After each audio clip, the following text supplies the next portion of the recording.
ব্যাপক আয়োজনের মধ্য দিয়ে ঠাকুরগাঁয়ে উদযাপিত হলো ১৩ রমাদান। দিনটি উপলক্ষে ঠাকুরগাঁও জেলা শহরের খিলাফতি খানকা শরীফ ইসলামনগর এলাকা ছিল আলোকসজ্জায় সজ্জিত।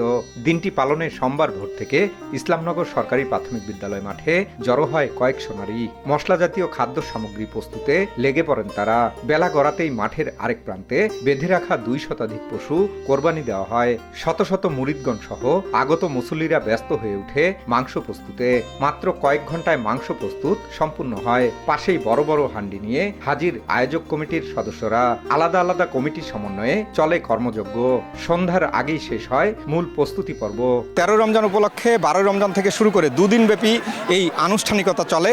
আমার পিছনে নিশ্চয়ই দেখছেন যে সারি সারি করে হান্ডি লাগানো, এবং প্রত্যেকটি হান্ডিতে আমরা যতদূর জেনেছি ৮০ কেজি করে মাংস রান্না করা হচ্ছে, এবং অ্যাট এ টাইম ৪০টি চুলায় এই রান্না চড়ানো হয়েছে।